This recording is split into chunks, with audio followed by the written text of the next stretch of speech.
Rain poured over the empty streets of Blackthorn as a terrified waitress stood trembling inside an old phone booth, her arm shattered and her world collapsing around her. Moments earlier, the man she once trusted had broken her arm and left her bleeding in the alley.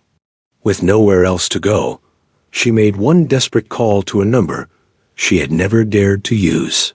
When the voice answered, calm and ancient, she whispered the only words she had left. "Can you come get me?"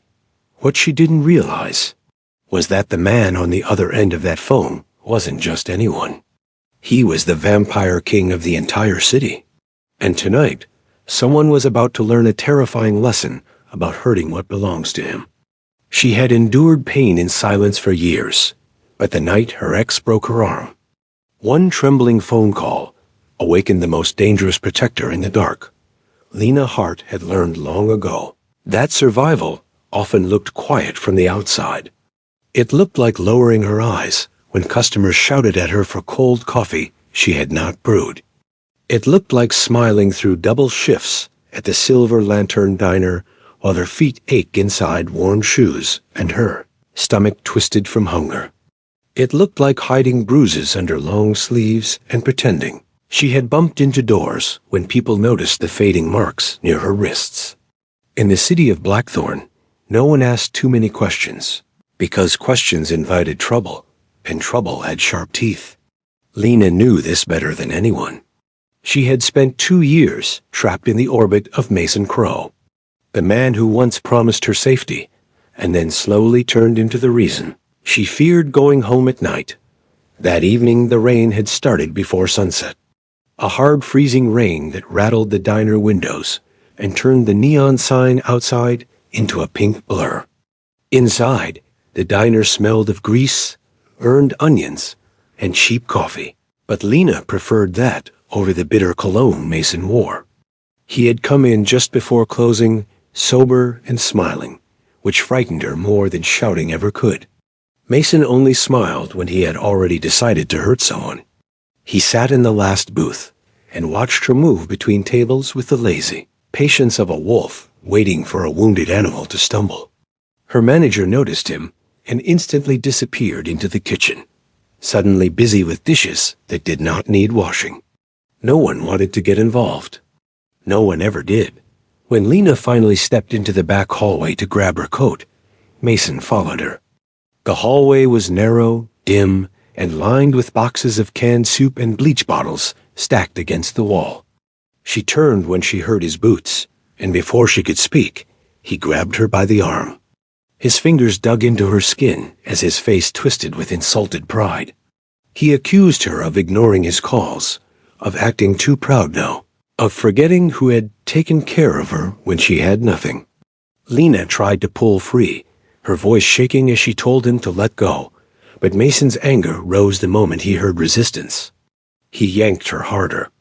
There was a sickening crack, sharp and unnatural, and pain exploded through her left arm so violently that her knees almost gave out beneath her. For one awful second, the world went white. She heard herself cry out, but the sound felt far away, drowned beneath the roaring in her ears. Mason stepped back, breathing hard, staring at her with something colder than rage. There was no guilt in his expression, only irritation, as if her pain had inconvenienced him. Lena cradled her broken arm against her chest and slid down the wall, gasping, while tears blurred the shelves and concrete floor into a smear of gray. He crouched in front of her and told her in a low voice that she had forced him to do it, that she belonged to him, that if she told anyone, he would make things worse next time. Then he stood and walked out through the rear exit, not because he was finished, but because he knew she was too frightened to run. He expected her to stay exactly where he had left her, broken and obedient, but Lena was tired of obedience. With her good hand shaking uncontrollably, she reached into her apron pocket and pulled out a black card she had carried for nearly 3 years. It had no number written on it, only a silver crest like a crown wrapped in thorns. She remembered the man who had given it to her on a winter night when the diner had been almost empty. He had sat alone in a corner booth, pale and still, with eyes like dark violets under moonlight. He had looked less like a customer and more like a secret wearing human skin. She had given him her own meal because he looked like someone standing one breath away from collapse. Before leaving, he had placed the card in her palm and said, "If the night ever becomes too heavy for you, call me." She had thought of him many times after that, but never once believed she would be desperate enough to use it. Now desperation was all she had left. She stumbled through the back door into the rain, biting down on her lip to stop herself from screaming as each movement sent fresh agony through her arm. Across the street stood an old pay-phone half hidden beneath a flickering lamp. She crossed to it, drenched and shivering, her breath breaking in uneven gasps. The city around her felt empty, as though even the storm had stepped back to watch. She lifted the receiver, dialed the number she had memorized years ago, and pressed her forehead to the cold glass while it rang. Once, twice, then a deep, calm voice answered. "Who is this?" Lena swallowed hard, tears mixing with rain on her face. "It's Lena," she whispered. "You told me once. If the world tried to crush me, I didn't have to face it alone." Her voice cracked, but she forced the words out. "Can you come get me?" There was a silence so deep it seemed to swallow the storm itself. Then the voice returned, colder and more powerful than memory had preserved. "Stay where you are, Lena. I am coming." She closed her eyes in relief. But as she lowered the receiver, she heard footsteps splashing through the alley behind her. Slow, familiar, deliberate. Mason had come back. And this time, he was not alone. Asterisk, the man who answered her desperate call was not just a stranger from the past. He was the most feared vampire king in Blackthorn. And he had already arrived. The rain poured harder as Lena slowly lowered the payphone receiver, her heart still racing from the calm but terrifying promise in the man's voice. "Stay where you are. I am coming." Those words echoed inside her mind, but fear quickly drowned the small comfort they brought. From the dark mouth of the alley behind the phone booth came the sound of boots splashing through. Puddles, heavy, slow, familiar. Lena's stomach tightened as she turned her head slightly and saw Mason's silhouette step into the weak glow of the streetlight. But he was not alone anymore. Two large men followed behind him, their shapes bulky beneath thick jackets, their faces hidden under the rain and shadow. Mason wiped rain from his forehead and stared at her through the glass of the phone booth, his expression twisted with a cruel smile that made Lena's breath catch in her throat. He looked less angry now and more amused, like a hunter who had just rediscovered prey that tried to escape. "You really thought you could run from me?" Mason called through the storm, his voice carrying easily over the rain. Lena pressed herself against the glass wall of the booth, clutching her injured arm tightly against her chest as the pain pulsed through her body like fire. She wanted to scream, to run, to disappear, but her legs felt weak and heavy. Mason walked closer, the puddles rippling around his boots, while the two men spread out behind him like silent guards. His eyes dropped briefly to her arm, and he chuckled softly. "Looks worse than I expected," he said casually, tilting his head. "You should have just listened to me, Lena. I hate it when you make things difficult." The two men behind him laughed quietly, their deep voices blending with the thunder rolling across the sky. Lena shook her head weakly, her voice trembling as she tried to stand. "Please just leave me alone," she whispered, though she knew Mason never listened to pleas. Mason stepped closer to the booth, placing one hand against the wet glass while staring directly into her terrified eyes. "You don't get to ask for things," he replied softly. "You belong to me. And tonight you embarrassed me." His other hand slowly lifted something long and metallic from his coat.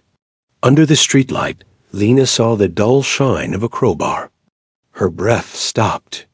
Mason tapped it lightly against the pavement, as if testing its weight. "You broke one arm already," he said calmly. Maybe I should fix the other one so they match. Lena felt her legs give out, and she slid down the inside of the booth, her back pressed against the glass, while rain hammered against the roof above her. Her mind screamed for help, but the street was empty. No cars passed.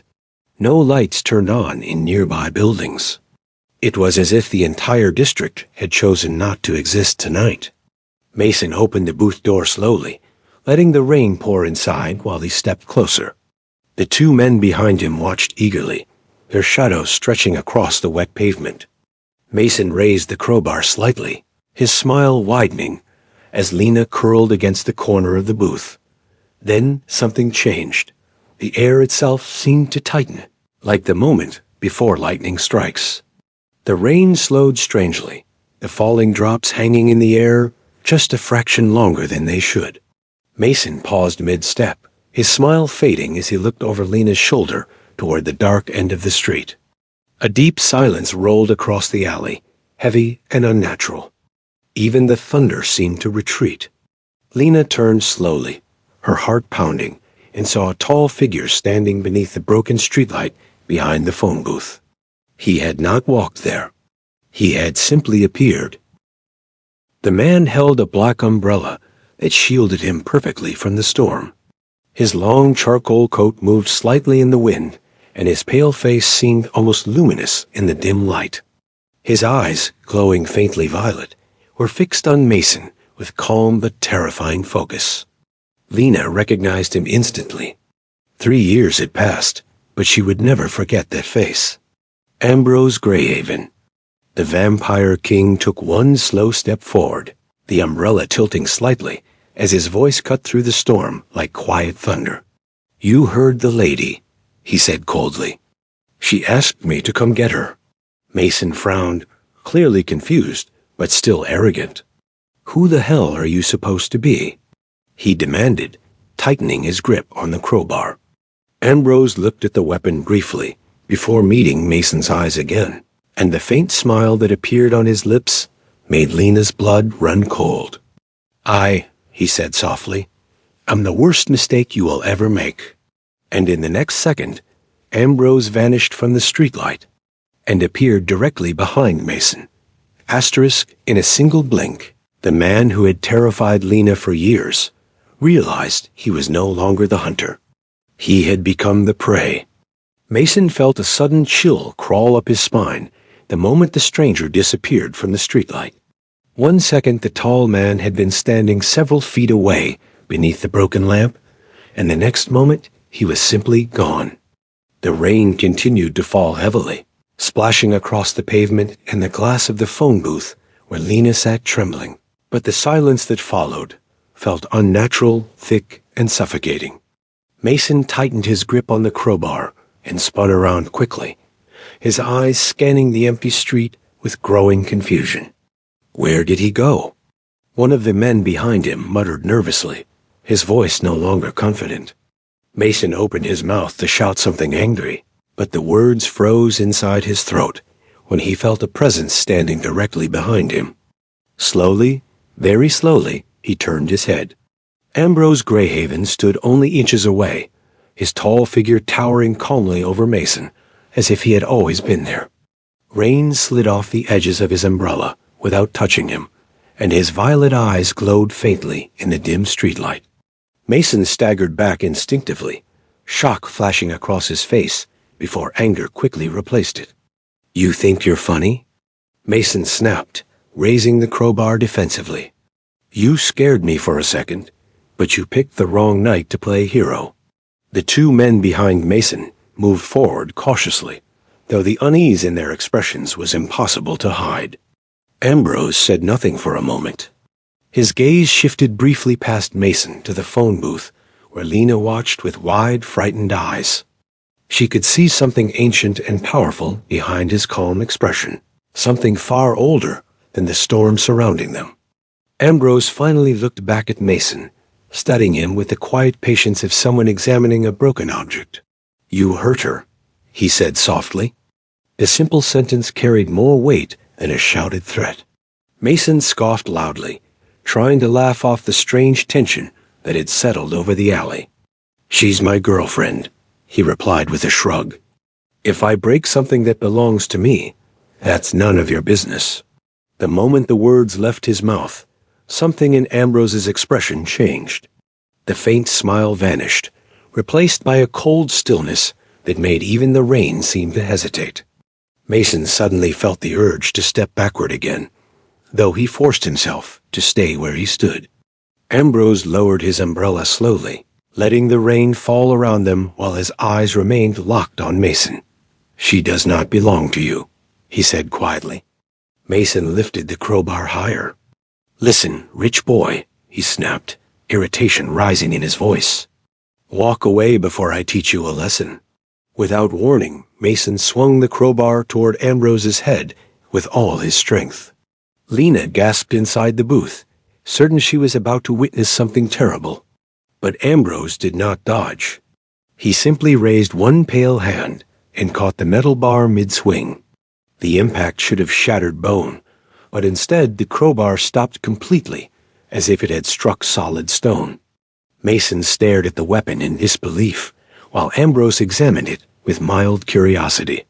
"Such a crude tool," Ambrose murmured.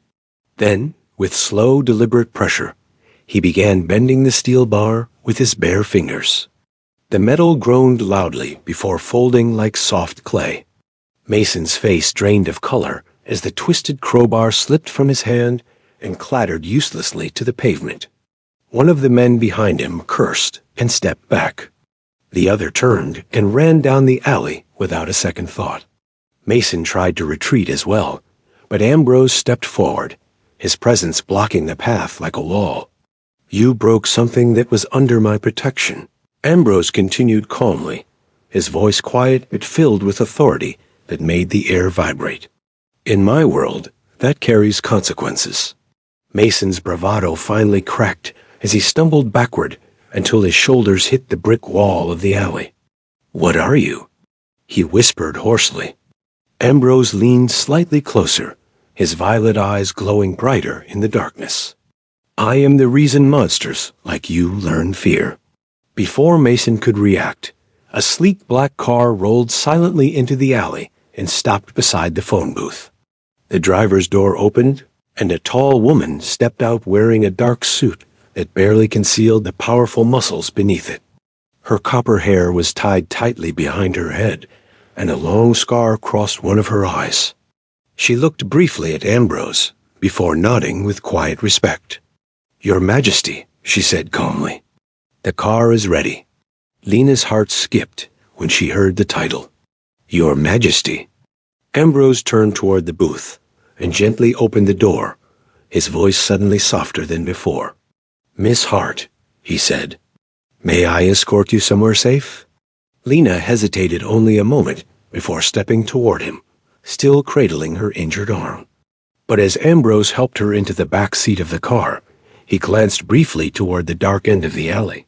Hidden deep within the shadows, another pair of pale eyes had been watching everything. Lena thought the nightmare was finally over when the young vampire king saved her. But the moment she entered his world, she discovered the danger had only just begun. The black car moved silently through the rain-soaked streets of Blackthorn, its engine so smooth that Lena barely felt the motion as the city lights blurred past the tinted windows. The warmth inside the vehicle felt unreal compared to the cold terror she had just escaped. Yet her heart still pounded violently in her chest. Her broken arm throbbed with every breath, the pain sharp and relentless, reminding her that the nightmare was not a dream she could wake from. Ambrose Greyhaven sat across from her, on the opposite side of the spacious back seat, his posture perfectly composed, his pale face calm in a way that made the chaos of the past few minutes feel strangely distant. The tall woman who had stepped from the driver's seat earlier now guided the vehicle through the empty streets with quiet precision. Lena heard Ambrose address her softly. "Tanith," he said, "take us home." Tanith nodded once without turning her head. Lena remained silent for a moment, unsure what to say to the man who had just crushed a steel crowbar with his bare hand as if it were made of paper. Her mind struggled to accept what she had seen. Finally, she forced herself to speak. "Thank you," she whispered weakly, her voice trembling. Ambrose looked at her injured arm first, before meeting her eyes. His violet gaze was intense, but not cruel. "You should not thank me yet," he replied quietly. "Your injury requires immediate treatment." Lena shook her head instinctively. "Hospitals cost money," she said automatically. Years of survival speaking for her before logic could catch up. Ambrose studied her expression carefully, and for a brief moment, something almost human flickered in his eyes. "We will not be going to a hospital," he answered calmly. Lena frowned slightly, confused, but before she could ask more questions, the car turned onto a winding road that climbed steeply out of the city. The neon lights of Blackthorn slowly disappeared behind them, replaced by dark forests and towering stone walls that seemed centuries old. The rain softened into a thin mist as they passed through enormous iron gates that opened silently the moment Tanith approached. Lena leaned closer to the window, despite the pain in her arm. Ahead of them stood a massive estate built from black stone and glass, perched high above the cliffs overlooking the restless ocean.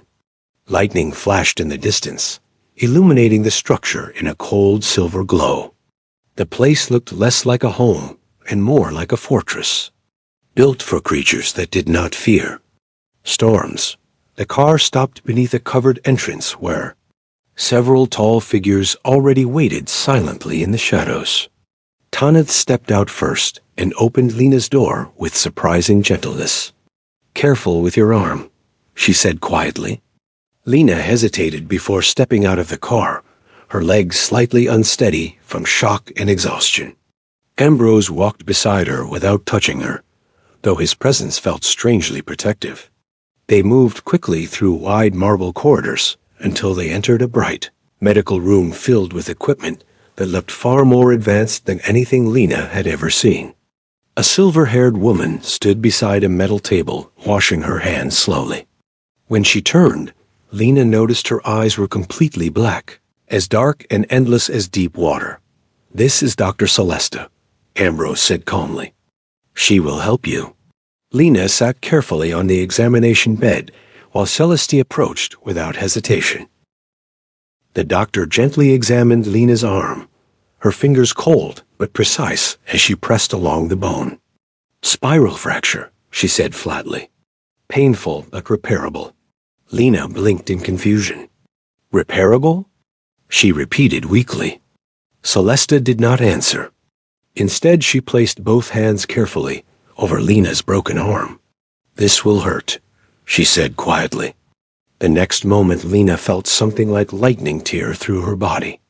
Pain exploded through her arm, as if the bone itself had been pulled apart and forced back together again.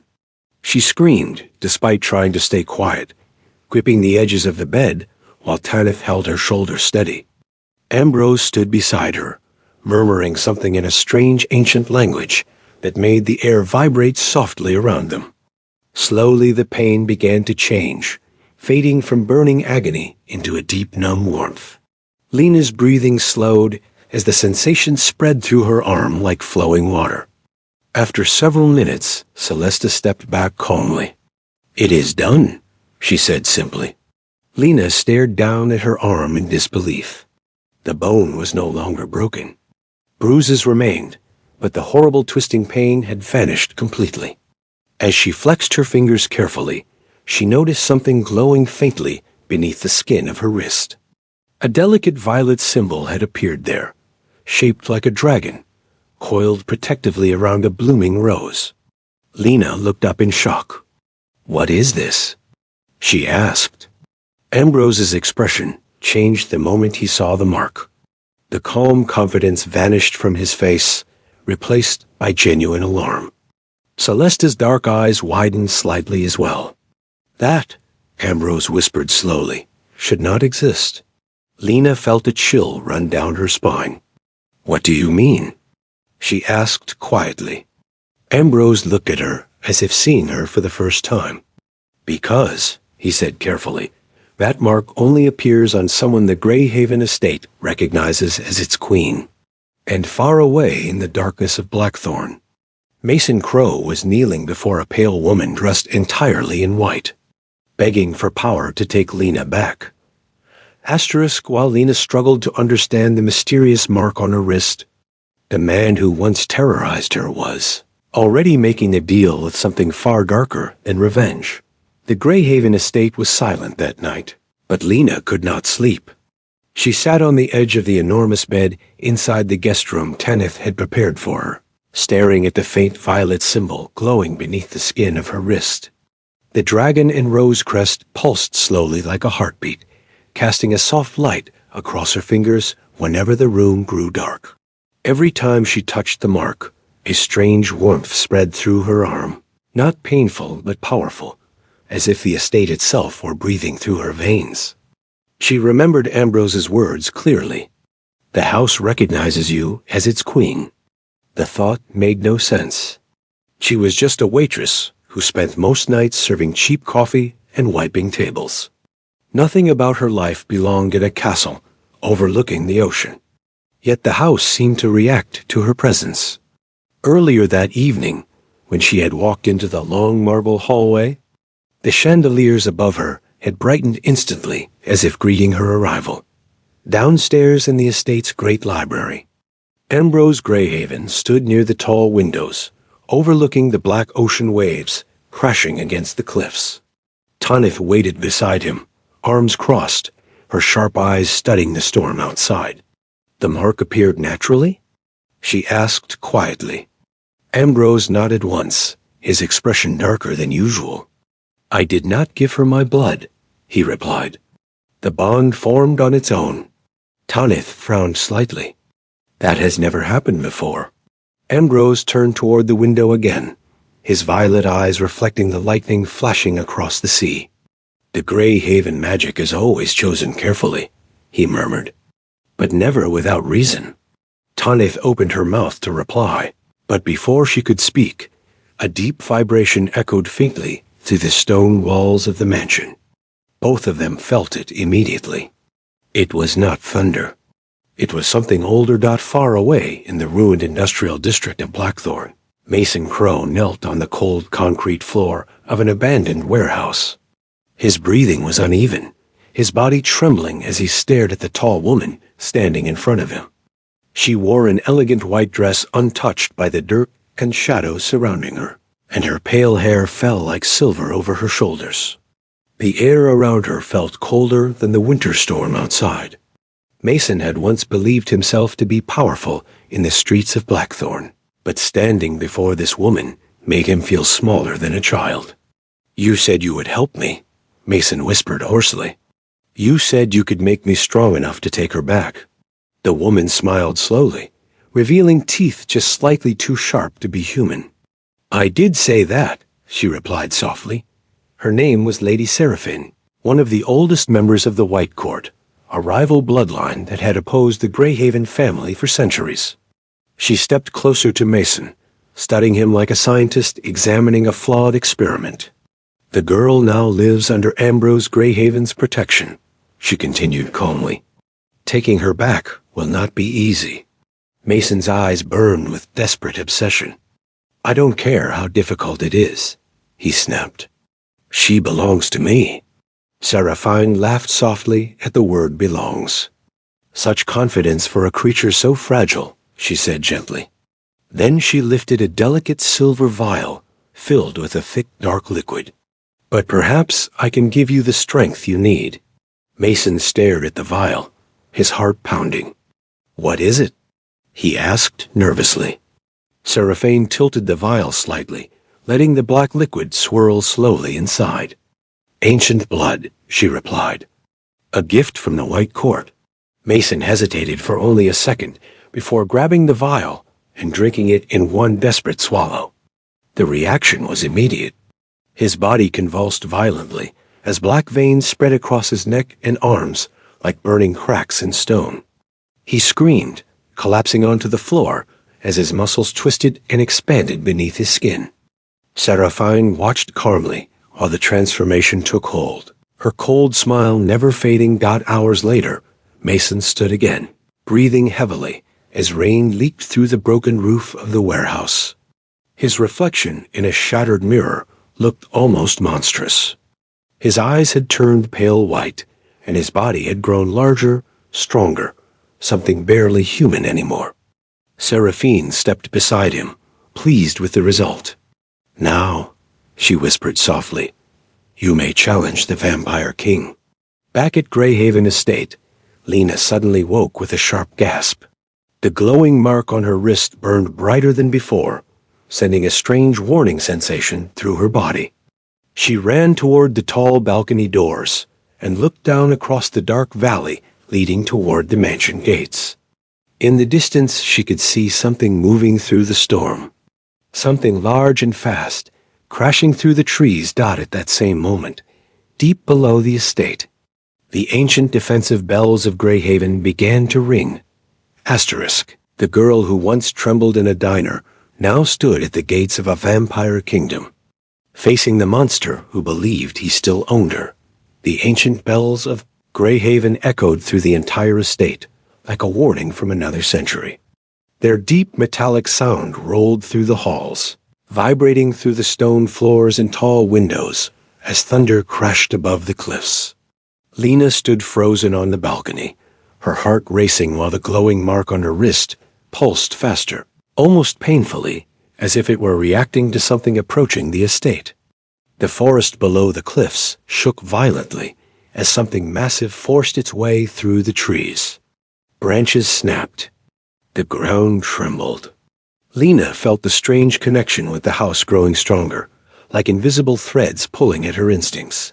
She did not fully understand the power tied to the Greyhaven estate, but she knew one thing clearly in that moment. Something dangerous was coming directly for her. Behind her, the balcony doors burst open, and Ambrose stepped out, his expression sharper than she had ever seen it. Tanith followed immediately, holding a long silver blade that glowed faintly in the lightning flashes. "You should be in the safe room," Tanith said firmly. Lena shook her head, her eyes locked on the dark forest below. "It's him," she whispered. The mark on her wrist burned brighter, as if confirming her words. Ambrose moved closer to the railing and stared into the storm. A few seconds later, the massive iron gates of the estate exploded open with a deafening crash. A huge figure stepped through the broken entrance, walking slowly toward the mansion across the rain-soaked courtyard. It was Mason, but he barely looked human anymore. His body had grown unnaturally large, his muscles stretching his torn clothes, while dark veins pulsed beneath gray skin. His eyes glowed a ghostly white, and his mouth twisted into a hungry grin that revealed sharp, unnatural teeth. Rain slid across his monstrous form as he lifted his head and roared Lena's name across the valley. The sound was deep and distorted, like grinding stone echoing through a cave. Lena felt a wave of fear rise in her chest, but strangely, it did not control her the way it once had. Instead, the estate beneath her feet hummed with power, responding to her emotions like a living creature. Ambrose turned toward her. "Stay inside," he said quietly. "This fight is mine." Lena looked at him for a long moment, remembering the diner, the broken arm, and the years she had spent afraid of the man now marching across the courtyard. Something inside her finally snapped free from the fear she had carried for so long. She stepped forward instead of back. "No," she said softly. Ambrose frowned slightly. "Lena," she raised her glowing wrist and interrupted him. "The house chose me," she continued, her voice steady despite the storm. "Then let me face him." Before Ambrose could argue, Lena walked past him and stepped onto the stone staircase leading down to the courtyard. The rain soaked her hair instantly, but she did not stop walking. Mason's monstrous eyes locked onto her the moment she appeared. "There you are," he growled happily. "I knew you'd come back to me." Lena stopped several feet away from him, her heart pounding but her voice calm. "You never owned me," she replied. Mason laughed, lifting his massive hand as if reaching to grab her. You were always mine, he snarled. The moment he lunged forward, the dragon and rose mark on Lena's wrist exploded with brilliant violet light. The ground beneath the courtyard trembled violently as the Greyhaven estate responded to her will. Stone gargoyles along the walls suddenly shifted, their ancient eyes glowing as if waking from a centuries-old sleep. Massive iron chains burst from the ground around Mason's feet like living serpents, wrapping tightly around his legs and dragging him violently to his knees. Mason roared in fury, struggling against the magical restraints, but the estate's power was stronger than his stolen strength. Ambrose stepped forward slowly, his violet eyes cold as winter, as he looked down at the restrained monster. "Your war ends here," the Vampire King said quietly. Mason tried to speak, but the chains tightened further until he could barely breathe. With a final gesture from Ambrose, the chains dragged Mason backward across the courtyard and down into the darkness of the estate's ancient underground prison, sealing the gates behind him forever. Silence slowly returned to the courtyard as the storm began to fade. Lena stood there breathing heavily, her glowing wrist slowly dimming as the estate settled back into quiet watchfulness. Ambrose approached her carefully, studying her with a mixture of awe and respect. For the first time since they had met, he bowed his head slightly. "You are no longer just a guest here," he said softly. "Greyhaven has chosen its queen." Lena looked at the rising sunlight breaking through the clouds above the ocean. Cliffs, realizing that the life she once knew was gone forever. But a new destiny had only just begun.